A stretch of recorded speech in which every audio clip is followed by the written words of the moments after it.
Notre Dieu, notre prêtre Cleste Jova, a donné la Bible aux hommes. Il a poussé les prophètes de l'Antiquité, écrire la parole de Dieu pour les hommes. Alors, de quoi parle la Bible? La Bible contient 66 livres. Mais de quoi parle-t-il au juste? On découvre par la suite que la Bible entière tourne autour d'un thème central.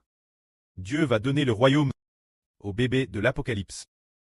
C'est-à-dire que Dieu va reprendre le royaume des mains de Satan pour le donner au bébé de l'Apocalypse. C'est tout le sujet de la Bible. La Bible entière raconte que Dieu va reprendre le royaume des mains de Satan pour le donner Dieu et au Fils du Seigneur Jésus-Christ, qui est le bébé de l'Apocalypse. Ainsi, quand ce bébé aura reçu le royaume, le prêtre le lui aura donné.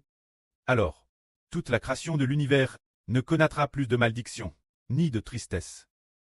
Toute l'humanité recevra la miséricorde de Dieu. Au Eld, toute l'humanité retournera comptement, se convertira et se tournera vers Dieu, se tournera vers le Seigneur. C'est cela. La vraie enseigne par toute la Bible. Toutes les vries tournent autour de Dieu qui va donner le royaume. Ce bébé se développant autour de ce fil conducteur. Au tout début, Dieu a créé l'homme. Après avoir créé l'homme, l'humanité s'éloigne de Dieu. L'humanité s'éloigne de Dieu, et celui qui a fini par diriger l'humanité, c'est l'ennemi de Dieu, le diable qui domine sur les hommes. Cause de la domination de l'ennemi de Dieu, de la domination du diable sur l'humanité. Alors, la terre a été maudite. La mort est apparue pour l'homme, ainsi que le péché. De plus, entre les humains, ils s'entretuent, et entre les animaux, ils s'entretuent aussi. Les humains manquent souvent de nourriture. Et pour les animaux, c'est la même chose. Dieu ne bénit plus la terre, laissant chacun voir que, depuis sa naissance, il vieillit et meurt, connaissant la maladie et de nombreuses souffrances. Une misère indicible. C'est ainsi que Dieu fait que toute l'humanité, chaque individu, fasse l'expérience de cette douleur de la mort et fasse l'expérience d'une vie de labeur avant que, vers la fin, on ne comprenne enfin pour quelle raison l'humanité a si souvent traversé de si grandes souffrances. Devoir faire tant d'efforts et suer pour avoir de quoi manger. Et pour quelle raison l'homme tombe malade? Pour quelle raison l'homme meurt? Et pour quelle raison il n'y a pas d'amour entre les hommes, mais qu'ils s'entretuent et que les animaux s'entretuent aussi? Quelle en est la raison? Plus tard, la fin du monde, cela sera expliqué. Parce que c'est le diable qui règne sur l'humanité. Et la fin du monde, c'est dire la fin du monde. On découvre que un grand dragon rouge est apparu. Ce grand dragon rouge s'apprête dévorer cet enfant, attaquer cet enfant. Alors, l'archange Michel vient pour protéger cet enfant et frappe le grand dragon rouge. C'est dire, pour quelle raison l'humanité subit-elle de si grandes souffrances? En réalité, c'est le grand dragon rouge. Le grand dragon rouge, 7 têtes et 10 cornes, appelle le diable Satan. Ce grand dragon rouge, qui a RGN sur toute l'humanité, apportant l'humanité, la mort, la tristesse, le PCH, les conflits et les meurtres, tout cela cause de ce diable Satan. Ainsi, dans la Bible, il est prophétisé que le diable régnera sur l'humanité pendant une très longue période, mais le prêtre a prophétisé que la descendance de la femme crasera la tête du diable. La descendance de la femme et la descendance du diable seront ennemis l'une de l'autre, mais la Bible, dans d'autres prophéties, a également prophétisé que la descendance de la femme brisera la descendance du diable. Tout comme on brise le vase d'argile d'un potier, ou bien encore, que ceux qui appartiennent Satan seront traits comme de la paille, ou comme de l'ivraie. BRLS dans le feu, c'est ainsi quoi te prophétise une telle chose. Alors, comment cette prophétie se déroule-t-elle par la suite? Tout d'abord, l'humanité a commencé à se multiplier. Après ce trait multiplie, les anges du ciel ont vu que les femmes de la terre étaient belles et les ont prises pour pouses. Ainsi, avec ces femmes, ils ont commis des actes de pch et on donne naissance des gants. La colère de Dieu s'est en flamme, et le déluge a détruit l'humanité de l'époque, ne laissant que la famille de Noé compose de 8 personnes. Plus tard, les eaux du déluge se sont retirées en feu, et les 8 membres de la famille de Noé se sont nouveau multipliés.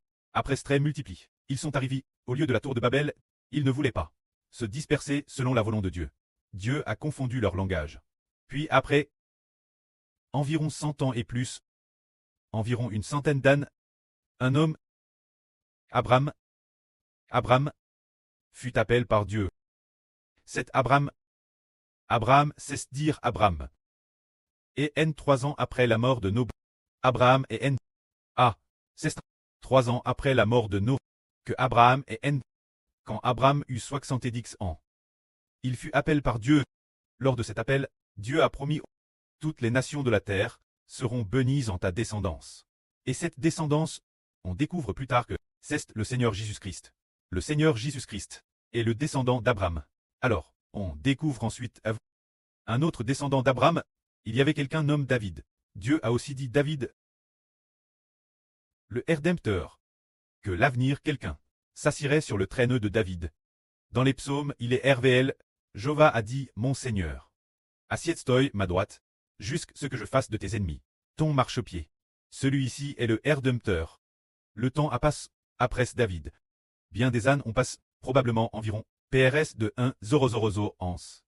Ce moment-tel, une vierge devint enceinte et enfanta un fils.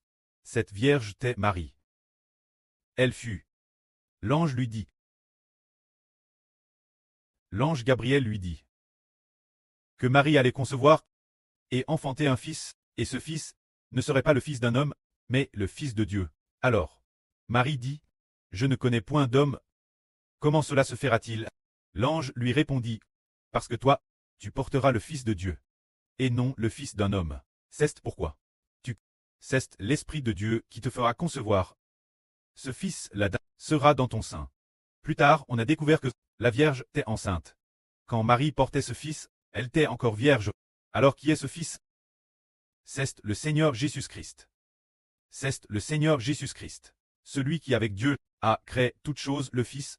Ainsi, il est venu au monde en tant qu'homme.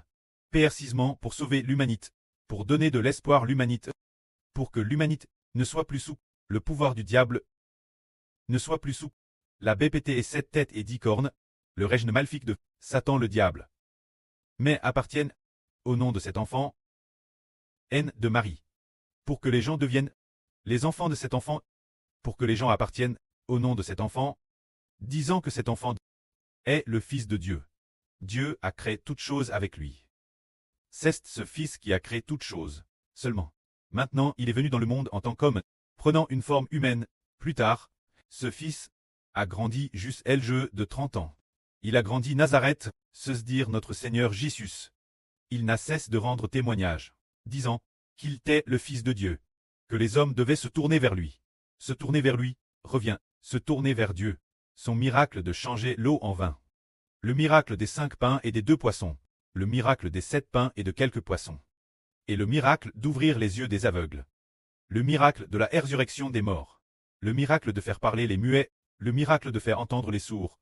Et les gens, de leur civir, les boiteux. Le miracle de marcher. Les divers miracles de purification des lépreux. Et aussi le miracle de calmer le vent et la mer. Ces miracles de marcher sur l'eau, on manifeste qu'il est bien le Fils de Dieu.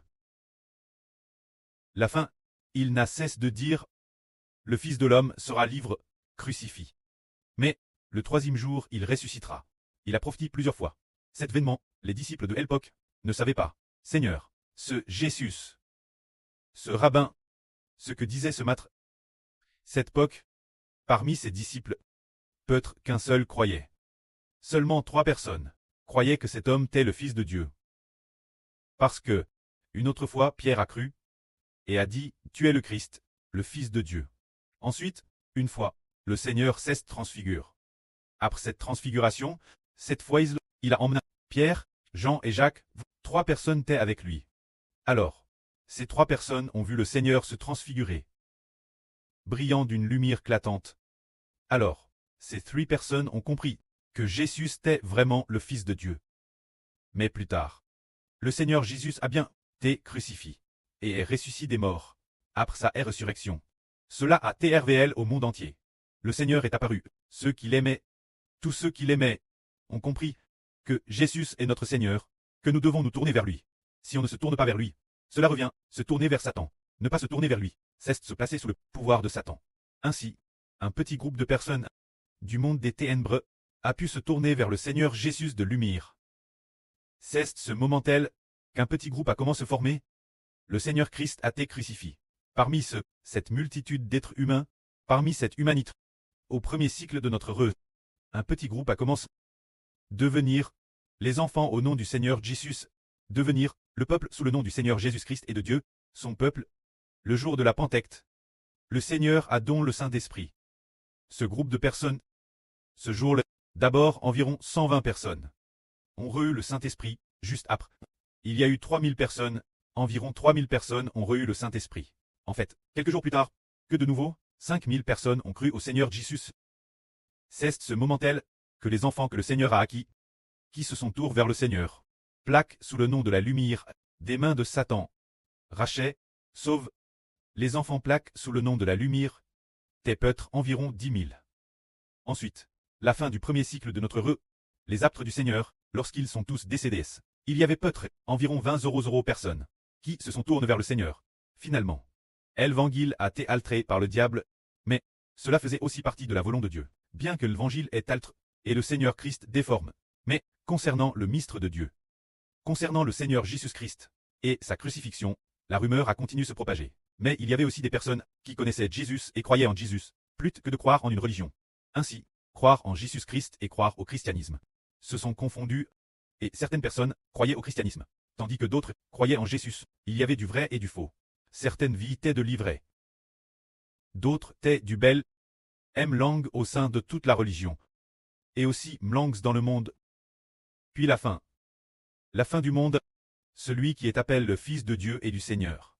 Ce Fils est apparu pour séparer le biel de l'ivraie. Ce moment tel, la vie a tervel. Alors, au son de la septième trompette, l'alliance de Dieu s'est manifeste. L'alliance de Dieu devait être donne son fils Israël, alors, ce nourrisson s'est manifeste. RVL au monde entier. Toutes les nations et tous les peuples sont revenus, ainsi, ce que toute la Bible raconte, c'est que, bien que le Seigneur soit venu dans le monde en tant qu'homme, pour apporter la rédemption, mais au bout du compte, finalement, ceux qui l'arrachaient sont tous remis ce fils. Et ce fils, le frère Ashbert, doit aussi donner sa vie pour toute l'humanité. Alors, toute l'humanité a compris. En fait, Ashbert et le prêtre des Ashbert, le Seigneur et le Fils du Seigneur, ont tous deux donné leur vie. Pour sauver toute l'humanité, nous devons donc nous tourner vers le Seigneur. Et nous devons aussi nous tourner vers le Fils du Seigneur. Car le prêtre et le Seigneur ont créé toutes choses, ont tout créé justement pour les donner ce Fils. Le prêtre et le Seigneur ont mis l'esprit du prêtre et du Seigneur, tout entier dans ce Fils. Pour que ce Fils soit notre berger, se tourner vers ce Fils, revient se tourner vers Dieu. Et ce Fils s'assira sur le traîneau de Dieu et du Seigneur, pour guider toute l'humanité pour toujours. Ainsi, guère la direction de ce Fils, l'humanité désormais ne s'écartera plus de Dieu. Personne n'abandonnera plus le Seigneur, et pour toujours, plus personne a quitté Dieu. Car ce Fils, l'Esprit en lui, est l'Esprit de Dieu, devenu l'Esprit de ce Fils, l'Esprit du Seigneur Christ. Devenu l'Esprit de ce Fils, ainsi, est arrivé au nouvel univers et nouvelle terre. Il y a un fleuve d'eau de la vie, qui coule, l'arbre de vie y pousse, nourrissant les nations, pour que les peuples de toutes nations n'aient plus de malédiction, n'aient plus de mort, toute vie soit en harmonie